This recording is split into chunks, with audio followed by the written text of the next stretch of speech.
France during this difficult time. I spoke to President Hollande earlier today, and in addition to conveying deep condolences, I reminded him that France is America's oldest ally and one of our strongest. We owe our freedom to each other. Americans and French have stood together for 2 centuries, and I told President Hollande that we will stand united now in our grief, in our praying for the many who are injured, many of whom are still fighting for their lives, and we pledge to stand with our French friends as we defend our nations against this scourge of terrorism and violence. And this is a threat to all of us.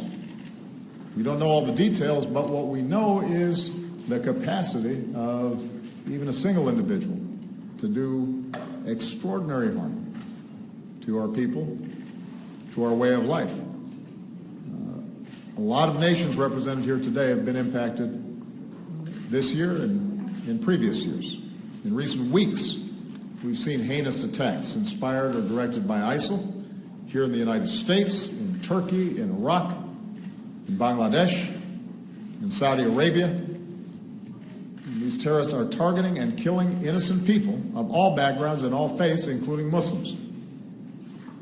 And I know I speak for all of us when I say that these individuals and these networks are an affront to all of our humanity. Many of the nations that are represented here today are part of our global coalition against ISIL, and I want to take this opportunity to say once more, we will not be deterred. We will not relent. We're going to keep working together to prevent attacks and defend our homeland. We are going to keep taking out ISIL leaders and pushing ISIL back in Syria and Iraq.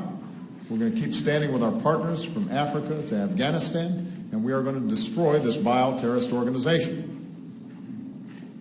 And in contrast to these terrorists who only know how to kill and destroy, we're going to win this fight by building, by never giving up on diplomacy to end the Syrian civil war, by working with partners around the world, including Muslim communities, to push back against hateful ideologies that twist and distort Islam, a religion that teaches peace and justice and compassion.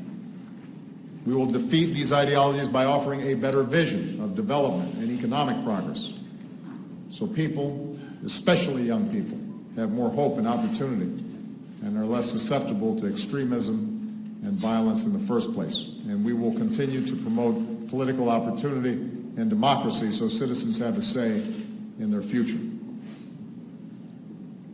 And we will win this fight by staying true to our values of pluralism and rule of law and diversity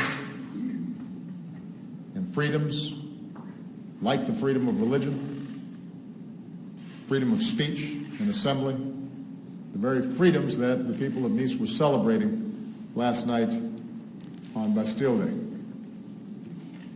In the wake of last night's attacks, we've heard more suggestions that all Muslims in America be targeted, tested for their beliefs, some deported or jailed. And the very suggestion is repugnant and an affront to everything that we stand for as Americans.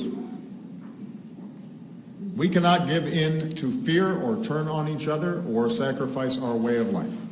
We cannot let ourselves be divided by religion, because that's exactly what the terrorists want.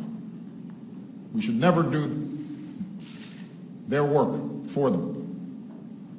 And here in the United States, our freedoms, including freedom of religion, help keep us strong and safe, and we have to be vigilant and defend our security and our freedoms.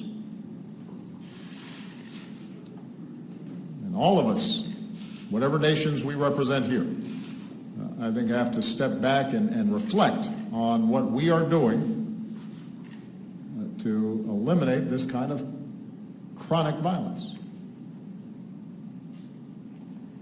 It's been a difficult several weeks here in the United States, but the divide that exists is not between races and ethnicities and religions. It is between people who recognize the common humanity of all people and are willing to build institutions that promote that common humanity, and those who do not. Those who would suggest that somebody is less than them because of their tribe or their ethnicity or their faith or their color. And those impulses exist in all our countries. And those impulses, when we do not speak out against them and build strong institutions to protect people from those impulses, they can take over. They can be unleashed, so that all of us have responsibilities, not just a few. I want to say that even as we are relentless against terrorists, it's also worthy for us to recognize that our nations have worked together for security and peace and human dignity around the world. I want to thank so many of your countries for the partnership that we've forged, the progress that we've achieved together over these past 8 years in rescuing the global economy and securing vulnerable nuclear materials, a comprehensive deal to prevent Iran from obtaining a nuclear weapon, halting the spread of Ebola and thereby saving countless lives. In Paris, the most ambitious agreement in history to fight climate change, a new sustainable development set of goals to end extreme poverty and promote health and education and equality for all people, including women. And through the efforts of many of you, we've continued to try to move beyond old conflicts, supporting the transition to democracy in Burma, forging a new partnership in Vietnam, deepening our new chapter of engagement with the Cuban people, helping to support the efforts in Colombia to end the decades-long conflict. That's the power of diplomacy. That's what's possible when our nations and our peoples work together in the spirit of mutual interest and mutual respect. And what a contrast to the death and nihilism that terrorists offer. What a powerful reminder of the progress and opportunity and hope that we can advance when, as nations and as peoples and as individuals, we refuse to be defined by our differences alone, and we remember that we are all part of one human race. Even on difficult days like this, that's what gives me hope, and that's what should give us all hope.